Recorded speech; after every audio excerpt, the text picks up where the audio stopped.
Hello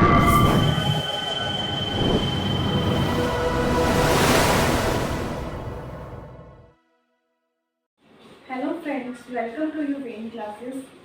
आज मैं आपके लिए एक नया टॉपिक लेकर आई हूँ। जैसा कि आपको बोर्ड पे शो हो रहा है, 5 laws of library science. 5 laws, 5 सूत्र जो किससे रिलेटेड हैं? लाइब्रेरी साइंस से। जो किसने प्रतिपादित किए? Proposed by doctor S.R. Ranganathan, जिन्हें हम जानते हैं कि वो कौन है? लाइब्रेरी साइंस की जो फादर हैं, जनक हैं। उन्होंने लाइब्रेरीज़ की जो नीड्स हैं, इसको कैसे यूज़ करना है, कैसे इसके मीनिंग्स को बढ़ाना है, हर चीज़ के लिए इन्होंने 5 सूत्र निर्धारित कर दिए थे।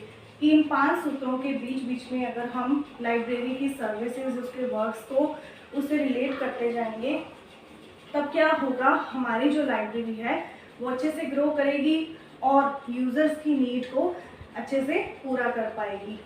इन्होंने ये जो 5 सूत्र हैं, इन्होंने ये सूत्र बहुत टाइम पहले दे दिए थे, जब नेटवर्किंग का ज़माना भी नहीं था, और उस समय से लेकर अब तक ये सूत्र हर लाइब्रेरी के लिए काम में आते हैं। तो चलिए पढ़ते हैं इनके बारे में।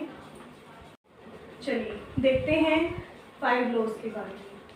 Proposed by doctor S.R. Ranganathan, जैसा कि मैंने अभी बताया था आपको, प्रतिपादित किए गए हैं S.R. रंगनाथन जी के द्वारा। Doctor S.R. रंगनाथन जी ने इसको प्रपोज किया।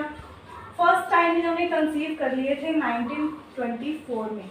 ठीक है, इनके माइंड में जो आइडियाज़ थे 5 लॉज के, वो 1924 में ही आ गए थे। First time presented in 1928।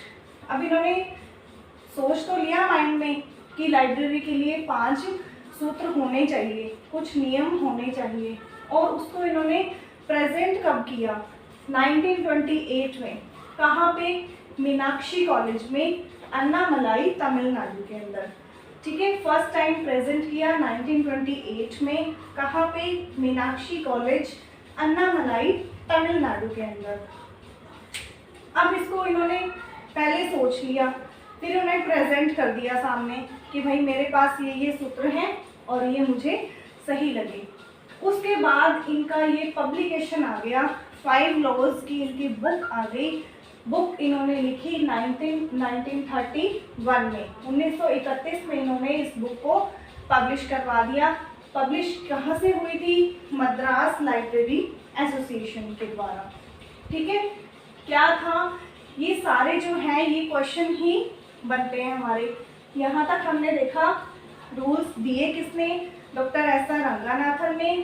First time उन्होंने कंसीव किए 1924 में, प्रेजेंट किए 1928 में। कहाँ पे किए? मीनाक्षी कॉलेज, अन्नामलाई, तमिलनाडु में। फर्स्ट इनका पब्लिकेशन आया 1931 मद्रास लाइब्रेरी एसोसिएशन के द्वारा। और जो ये बुक थी, ये इन्होंने अपनी पत्नी रुक्मणी को समर्पित करने के लिए समर्पित कर दी थी। अब इस बुक में, हर बुक के अंदर प्रीफेस दिया होता है, प्रस्तावना दी होती है ना, और इंट्रोडक्शन दिया होता है। ये दोनों काम किसने किए थे? फॉरवर्ड बाय, प्रस्तावना इसकी बुक की किसने लिखी थी? P.S. शिवास्वामी अय्यर ने। P.S. शिवास्वामी अय्यर, इन्होंने क्या किया था? फॉरवर्ड बाय, यहाँ पे प्रस्तावना दी थी। कौन सी बुक की? The 5 laws of library science. उसमें इंट्रोडक्शन दिया था W.C.B. सेयर्स ने। ठीक है, 2 क्वेश्चन यहाँ से बनते हैं कि इस बुक की भूमिका किसने दी, फॉरवर्ड किसने किया इसको? P.S. शिवास्वामी अय्यर, और इंट्रोडक्शन दिया था W.C.B. सेयर्स ने। इस बुक का सेकेंड एडिशन कब आया था? 1957 में। तो इसका एक एक जो भी पॉइंट है, हर पॉइंट से एक एक क्वेश्चन बनता है, एक एक 2-2 क्वेश्चन भी बनते हैं। तो कितने सारे क्वेश्चंस जो नॉर्मली इसमें हमें देखने को मिल रहे हैं। ठीक है, अब आ गए हमारे 5 लॉज, जो इस टॉपिक का केंद्र है। क्या हैं वो 5 लॉज हैं, उनको हम देखते हैं 1 बाय 1। फर्स्ट लॉ क्या है हमारा? Books are for use. पुस्तकें सभी के लिए उपयोगी हैं। रंगानाथन जी ने पहला रूल क्या बताया कि जो किताबें हैं वो सभी के लिए यूज़ के लिए होनी चाहिए, किसी एक के लिए या किसी स्पेशल के लिए नहीं, सभी के यूज़ के लिए हैं। सेकंड है every reader his her book. Every reader, हर एक पाठक को उसकी पुस्तक मिलनी चाहिए। उन्होंने क्या कहा कि पुस्तकें सभी के लिए उपयोगी है। दूसरा रूल क्या कहता है, every reader his her book, प्रत्येक पुस्तक को उसका पाठक मिले। थर्ड उन्होंने क्या कहा कि एवरी बुक इट्स रीडर, मतलब प्रत्येक बुक को उसका पाठक मिलना चाहिए। ठीक है, हर रीडर को अपनी बुक प्राप्त हो, लेकिन जो बुक है, जिस बुक जो है वो जिस रीडर को चाहिए उस तक वो बुक भी पहुंच जानी चाहिए। नंबर 4 सबसे इम्पोर्टेंट क्या है, save the time of the user, कि जो पाठक है उसका समय बचाना चाहिए, ज़्यादा से ज़्यादा समय उसका बचना चाहिए। फिफ्थ है library is a growing organism. यहाँ पे ऑर्गेनिज्म ही आएगा। कहीं आपको एग्जाम में बहुत बार पूछा गया है कि इसकी जगह पे ऑर्गेनाइजेशन दे देते हैं, तो ये संगठन नहीं है, ये संवर्धनशील संस्था है, ऑर्गेनिज्म है। ठीक है, ये लाइब्रेरी क्या है, ग्रोइंग ऑर्गेनिज्म क्यों कहा है इसको, क्योंकि आज हमने एक लाइब्रेरी बनाई, कल को कुछ नई बुक्स आएंगी तो वो भी हमें ऐड करनी होंगी। टाइम टाइम पे हम अपनी लाइब्रेरी में नए से नए मटेरियल को हम ऐड करते हैं, तो हमें अपनी लाइब्रेरी को उसी तरह से सेट करके रखनी है कि हमें आगे भी उसमें ऐड करते जाएं। तो ये 5 लॉज हैं, बहुत ही इजी हैं, लेकिन इनकी जो इम्प्लीकेशंस हैं वो थोड़ी सी हम उसमें कंफ्यूज हो जाते हैं कि इनको इम्प्लीमेंट कैसे किया जाए। क्वेश्चन ये नहीं आता है कि फर्स्ट रूल कौन सा है, सेकंड रूल कौन सा है, ऐसा नहीं होता है। हमें लाइन दे दी जाती है कि एक यूज़र है, उसको बुक ऐसे मिली नहीं मिली, तो ये रूल कौन से लॉ से रिलेटेड है, तो हमें बताना होता है वो फर्स्ट लॉ से है या सेकंड लॉ से है। तो ये तो 5 लॉज थे, इनके थोड़ा बहुत मैंने बता दिया आपको। अब इनकी हम इम्प्लीकेशन जानेंगे कि इनको इम्प्लीफाई कहाँ कहाँ करना है। क्लियर कि किताबें सभी के लिए उपयोगी हैं, कैसे। फर्स्ट नंबर पे आती है हमारी लोकेशन, कि हमारी जो लाइब्रेरी है उसकी लोकेशन एकदम बढ़िया जगह पे होनी चाहिए। ऐसा भी ना हो कि वो लाइब्रेरी जो हो शहर के एक अलग ही कोने में हो, ताकि यूज़र को पहुंचने में दिक्कत आए। तो जो लाइब्रेरी है वो शहर के बीचों बीच होनी चाहिए, और अगर एक इंस्टीट्यूशन में लाइब्रेरी है तो वो भी एक सेंटर पॉइंट पे होनी चाहिए, ताकि हर तरफ से यूज़र उसमें आ सके। थर्ड है हमारा, सेकंड पॉइंट है लाइब्रेरी आवर्स। अब देखिए कुछ लाइब्रेरीज जो होती हैं वो अपना टाइम जो है फिक्स कर देती हैं कि सुबह 9 से लेकर इवनिंग में 5 बजे तक लाइब्रेरी ओपन रहेगी। कुछ करती हैं सुबह 7 बजे से लेकर 12 बजे तक ओपन रहेंगी। पर क्या है कि आपको अपनी लाइब्रेरी के यूज़र्स के अकॉर्डिंग अपने जो टाइम पीरियड है उसको सेट करना चाहिए। ठीक है, मान लो आपके पास कोई यूज़र हैं, ज़्यादातर यूज़र जो हैं वो इवनिंग में आ पाते हैं, मॉर्निंग में नहीं आ पाते। कुछ लोग मान लो कोई कॉलेज जा रहा है, कोई अपना बिजनेस में है, कोई कैसे भी, किसी की भी कोई भी सिचुएशन हो सकती है।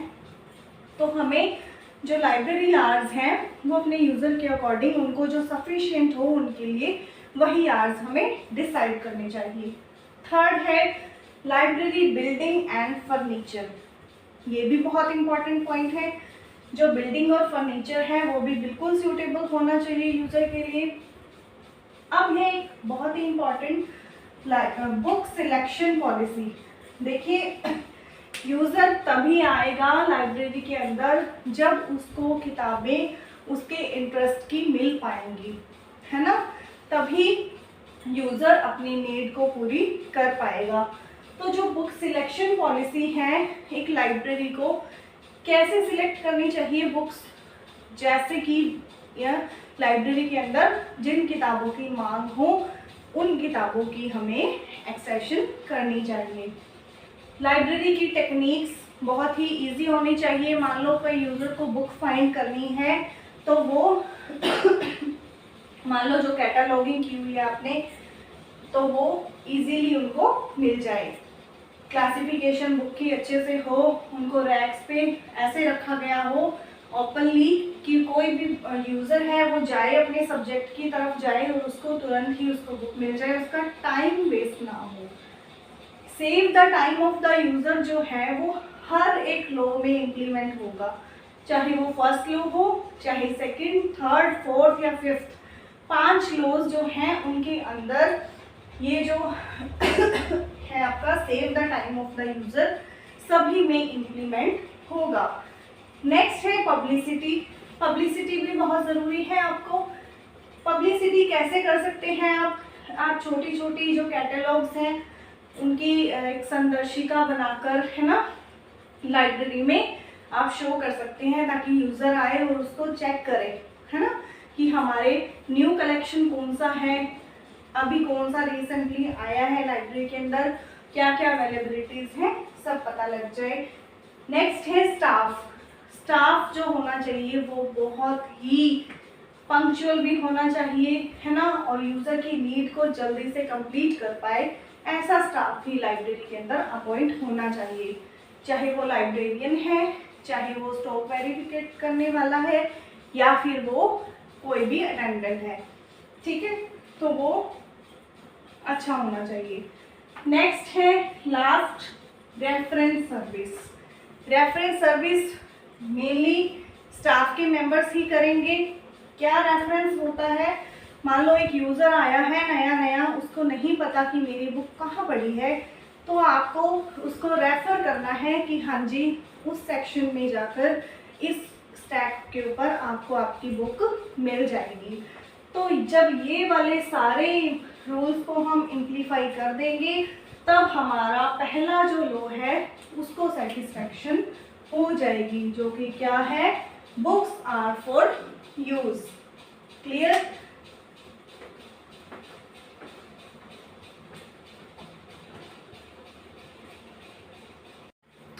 सेकेंड लॉ है हमारा every reader his her book, है ना। प्रत्येक रीडर को मतलब प्रत्येक पाठक को अपनी बुक मिलनी चाहिए। इसके लिए हमें क्या माइंड में रखना है, ऑब्लिगेशन ऑफ द स्टेट। पहले मैं बताती हूँ, ऑब्लिगेशन का अर्थ होता है दायित्व या जिम्मेदारी, ठीक है। इनमें 4 जनों की जिम्मेदारी होनी बहुत ज़रूरी है, उनको अपना दायित्व समझना बहुत ज़रूरी है। नंबर 1 है ऑब्लिगेशन ऑफ द स्टेट, राज्य की। राज्य का क्या दायित्व है कि वो अपनी लाइब्रेरी में जो उनको लाइब्रेरी उनके स्टेट में है उसको अच्छे से वो क्या करें, फंड दें, इतना फंड इनफ हो कि वो लाइब्रेरी की सभी नीड्स को पूरी कर सकें, ठीक है। सेकेंड ऑब्लिगेशन किसका होगा, लाइब्रेरी अथॉरिटी का। जो लाइब्रेरी की अथॉरिटी जिसके पास भी है वो उस फंड का इस तरह से उपयोग करे कि वो अपनी लाइब्रेरी में हर तरह की फैसिलिटी को उपलब्ध करवा पाए। थर्ड नंबर पे है, और सेकंड नंबर अथॉरिटी का ये भी रहेगा कि वो अपना स्टाफ जो है वो अच्छे से अच्छा स्टाफ अपॉइंट कर पाए जो कि बहुत ही एक्टिव हो, यूज़र की नीड को कंप्लीट कर पाए। थर्ड नंबर पे स्टाफ की क्या जिम्मेदारी है, स्टाफ की जिम्मेदारी है कि वो यूज़र को अच्छे से अटेंड कर पाए, लाइब्रेरी के जो वर्क्स हैं उसकी टेक्निक्स है उसको अच्छे से यहाँ पे निभा पाए, ठीक है। जो भी लाइब्रेरियन के काम हैं वो अच्छे से कर पाए। नंबर 4 किसकी दायित्व है, रीडर का भी दायित्व होता है एक लाइब्रेरी के अंदर, कि जैसे किसी रीडर को आपने कोई बुक इशू कर दी, अब वो रीडर क्या करेगा, मान लो 14 डेज के बाद जब वो रिटर्न करने के लिए आ रहा है, उसने क्या किया, कोई पेज बीच में से टीयर कर लिया, ठीक है, कर देगा। मान लो कोई पेज उसने फाड़ दिया, अब जो बुक है वो नेक्स्ट रीडर के पास जाएगी, उसकी इंफॉर्मेशन वाला पेज उसको अंदर से नहीं मिलेगा, तब यूज़र की नीड पूरी नहीं हो पाएगी, हमारा सेकेंड लॉ इम्प्लीफाई नहीं हो पाएगा। तो एक रीडर का भी दायित्व है कि वो किताबों की अच्छे से देखरेख करे, उसको यूज़ ही करे, उसका मिस यूज़ बिल्कुल भी ना करे। तो इन चारों के दायित्व होंगे कंप्लीट, तभी हमारा सेकेंड लॉ जो है वो एम्प्लीफाई हो पाएगा। जैसे कि स्टेट है जो कि अच्छे से फंड दे अथॉरिटी को, ठीक है, अथॉरिटी क्या करे, उस फंड का अच्छे से इस्तेमाल करे, अच्छा स्टाफ अपॉइंट करे, स्टाफ अपनी ड्यूटी अच्छे से निभाए, और जो रीडर है वो अपनी किताबों की रक्षा करने में हेल्प करे। जब ये चारों चीज़ें अच्छे से हो पाएंगी तब हमारा जो है एवरी रीडर रीड्स हर बुक वो सेटिस्फैक्शन उसको मिल जाएगी। और किसी भी तरह का रीडर है, मान लो कोई हैंडीकैप है, ब्लाइंड है, कैसा भी रीडर है, हर रीडर के लिए बुक अवेलेबल होनी चाहिए, उसके लिए उसकी तकनीक की, तब ये जो सेकेंड रूल है वो कंप्लीट हो पाएगा। कंप्लीट हमने फर्स्ट और सेकेंड लॉ को अच्छे से डिफाइन कर दिया यहाँ पे, और हमने ये भी देख लिया कि इनकी क्या क्या इम्प्लीकेशंस थी, ठीक है। अब हम नेक्स्ट थर्ड पॉइंट से हम नेक्स्ट वीडियो में इसको कंटिन्यू करेंगे। Thanks for watching.